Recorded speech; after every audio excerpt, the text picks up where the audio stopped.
और फिर निवेदन करें, जिसकी जिंदगी में कर्जा ही कर्जा डूबा हुआ है, कर्जे में लदा लूम हो और कोई उन्नति हो ही नहीं रही, बहुत कष्ट में हो गए, तो प्रदोष के दिन बेलपत्री के वृक्ष के नीचे दीप लगाएं, शिवजी के मंदिर में जाकर दीप लगाएं और अपने घर के दरवाजे पर दीप लगाएं। प्रदोष के दिन बेलपत्र के वृक्ष के नीचे लगाया गया दीपक, शिव मंदिर में लगाया गया दीपक और अपने दरवाजे पर लगाया गया दीपक, ये तीनों जब एकाग्रित भाव से दीप लगाए जाते हैं तो ब्रह्मा विष्णु महेश हमारे कार्य की सफलता देते ही हैं। उसमें अटकल नहीं है, उसमें तकलीफ नहीं है।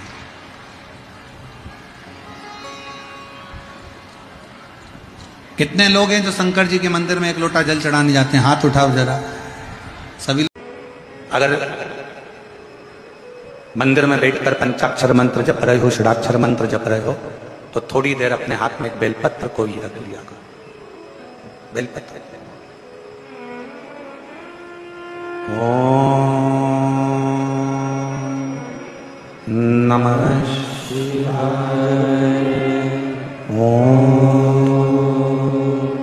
नमः शिवाय, ओम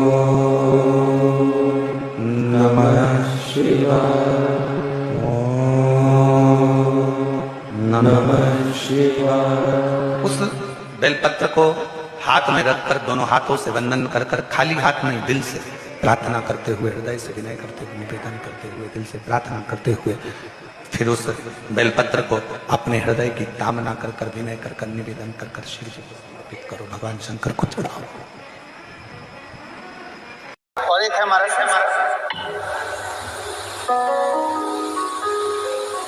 आप अगर आगे बढ़ रहे हो, आप उन्नति की सीढ़ी पर चढ़ रहे हो, इसमें ऊपर चढ़ाने में किसी का भी हाथ नहीं है, केवल आपकी शिक्षा और आपके संस्कारों का, आपकी मेहनत का।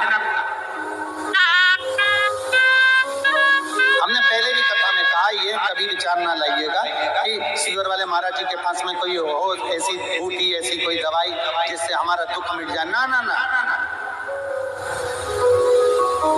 कर्म गति को काटने के लिए, अपने दुख को मिटाने के लिए आपको भी शंकर की शरण लेना पड़ेगी और हमको भी शंकर की शरण लेना पड़ेगी। आप कहीं नहीं जा सकते, कोई मंदिर, कोई देवालय, कोई शिवालय। आप अपने देश में अगर हो सकता है, भारत देश में रहे तो मंदिर शिवालय नजदीक में होते हैं, बाजू में लगे होते हैं, एक तो घर छोड़कर आप एक लोटा जल चढ़ा सकते हो। पर यहाँ तो मंदिर, देवालय, शिवालय भी बड़ी दूर है और आप जा भी नहीं सकते, तो कम से कम एक लोटा जल अपने ही बगीचे में, अपने ही घर के बाहर जो गमले में मिट्टी है, उस मिट्टी को थोड़ा सा ऊंचा उठाकर और एक लोटा जल अपने देवदेव महादेव को भाव से श्री शिवाय नमस्तुभ्यं कहकर जब हम समर्पित करते हैं, तो मेरा ओघड़दानी, मेरा शंभु, मेरा त्रिकालदर्शी, मेरा कैलाशी विनाशी उसको स्वीकार करना, उसको स्वीकार करेगा।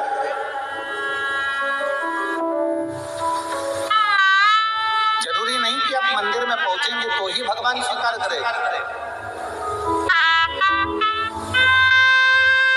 आप हृदय से जहां बैठकर, जैसे बैठकर भगवान की भक्ति को धारण करते हैं, शिव उसको स्वीकार करता है।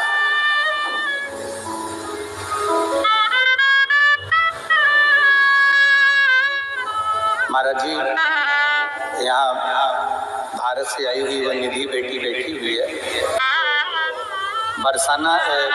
बनारस की काशी जी की पूर्व कथा की भी यजमान थी, और अभी जो कथा हुई थी सतुआ बाबा जी कराए थे, उसमें भी यजमान पर बेटी ने ग्रहण किया। और बच्चों के संस्कार देखा, आज हम कल शाम को जब आए और आज भी हमने जब देखा बाहर, आप सभी के शिक्षा और संस्कार को देखकर मैं आपको नमन करता हूँ, आपके संस्कार को, आपकी शिक्षा को। साधुता है, बहुत बहुत साधु। केवल दो चीजें, एक शिक्षा और दूसरा संस्कार। आप कितने आगे बढ़ेंगे, कहाँ तक जाएंगे, आपकी कड़ी मेहनत, आपका अध्ययन, आपकी शिक्षा और परिवार में एक माता पिता के जो संस्कार होते हैं, एक माता पिता की जो सभ्यता और संस्कार अपने बच्चों को दिए जाते हैं, वो श्रेष्ठ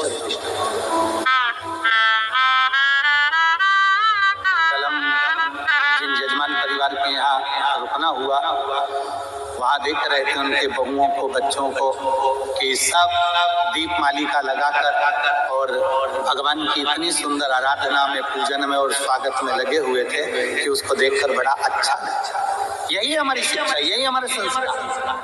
और झलकना चाहिए अपने माता पिता ने हमको क्या दिया। हमारे माता पिता हमको क्या प्रदान करें, हमारे माता पिता ने हमको क्या दिया, ये यहाँ हमें झलकना चाहिए।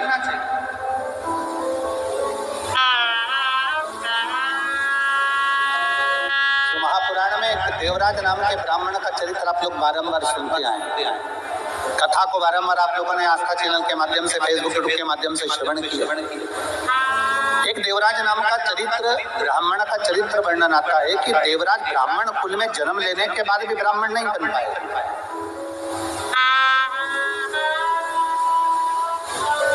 ब्राह्मण कुल में जन्म लेने के बाद भी ब्राह्मण तत्व उसके भीतर नहीं उतर पाया। जरूरी नहीं कि आप बहुत उच्च कुल में जन्म ले लिए और बहुत उच्च हो गए। कई बार ऐसा होता है कि एक साधारण परिवार में जन्म लेने वाला व्यक्ति भी जब अपने संस्कारों में ढलता है, जब अच्छी शिक्षा में ढलता है, तो धीरे धीरे वो उन्नति की ओर बढ़ता चलेगा। दो शब्द हैं,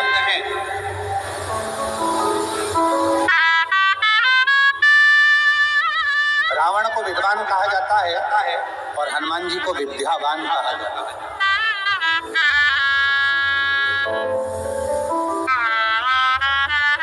दो शब्द हैं, रावण को विद्वान कहा जा रहा है और हनुमान जी महाराज को विद्यावान कहा जा रहा है। हनुमान चालीसा के अंतर्गत आता है विद्यावान गुणी अति चातुर। हनुमान जी को विद्यावान कहा जाता है पर रावण को विद्यावान नहीं कहा जाता। वो बड़े विद्वान है, सारे शास्त्रों का ज्ञाता है, सब मर्म जानता है, सारी विद्या जानता है, सब कुछ अच्छा जानता है। उसके बाद भी रावण को विद्यावान नहीं कहा गया, उसको विद्वान कहा गया। क्योंकि पढ़ लेना एक अलग विषय, शास्त्र का अध्ययन कर लेना एक अलग विषय, और उस शास्त्र को अपने भीतर उतार लेना, नम्रता धारण कर लेना, झुक जाना, प्रणाम कर लेना, नम्रता धारण कर लेना, ये रावण नहीं धारण करता। ये धारण था श्री हनुमान जी महाराज।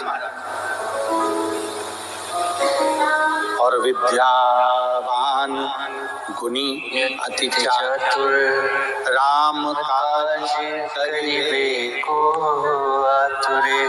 हनुमान जी महाराज के भीतर विद्यावानता का चरित्र है कि जब हनुमान जी किसी से भी मिलते हैं, हनुमान जी कहीं पर भी जाते हैं, सबसे पहले हनुमान जी महाराज झुककर प्रणाम करते हैं, नमन करते हैं। एक बार तो ऐसा हुआ कि हनुमान जी महाराज जब राम जी से प्रथम बार मिलन करने के लिए गए, जब सुग्रीव ने भेजा पता करो कि दो वन में कोई मनुष्य आए हैं, घूम रहे हैं, हनुमान जी जब गए उनसे मिलने के लिए, ब्राह्मण का वेश, संत का वेश, और राम जी महाराज के चरणों को जाकर नमन करते हैं, प्रणाम करते हैं।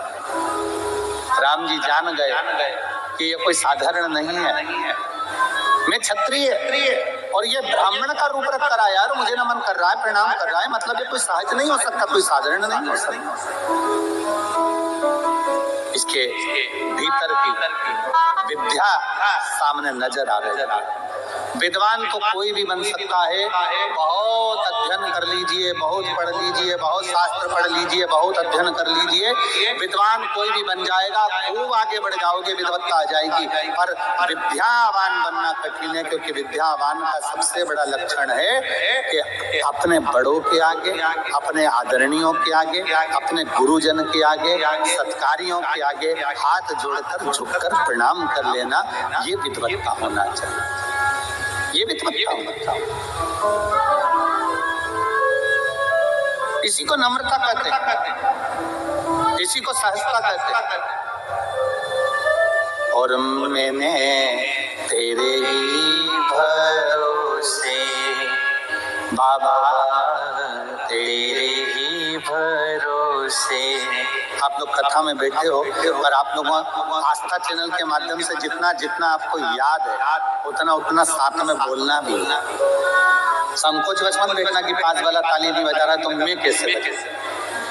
संकोच वश मत बैठना कि पास वाला नहीं बोल रहा हम कैसे बोले। ये तो 3 दिन बाबा आपके पास में है और आप बाबा के पास में अपने बाप से मिलने के लिए आप आए हो और आपका बाप अपनी बेटियों से मिलने के लिए, बेटों से मिलने के लिए आया। तो ये भाव लेकर शिव कथा एक माता पिता के तुल्य है। और मैंने तेरे ही भरोसे बाबा तेरे ही भरोसे हवा बिच उड़ती जावागी। बाबा डोर हथों छड़ी ना में कटी जावागी। भोले मैं तेरी पतंग शंभू मैं तेरी पतंग हवा बिच उड़ती जावागी। आप चुप रहो, इनकी सुनने दो मुझे।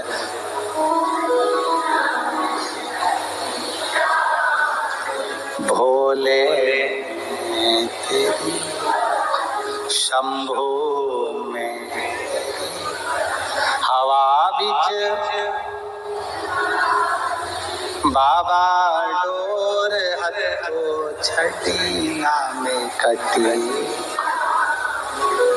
बस यही भाव, एक नम्रता का विषय।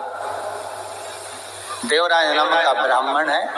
ब्राह्मण कुल में जन्म लेने के बाद भी ब्राह्मण तत्व धारण नहीं करते।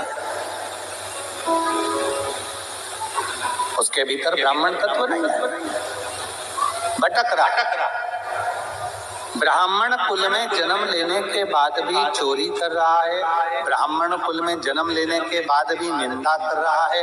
ब्राह्मण कुल में जन्म लेने के बाद भी कपट कर रहा है। ब्राह्मण कुल में जन्म लेने के बाद भी छल छिद्र में डूबा हुआ।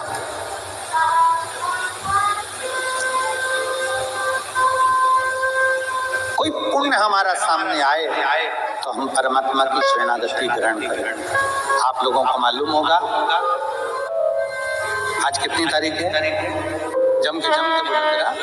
9।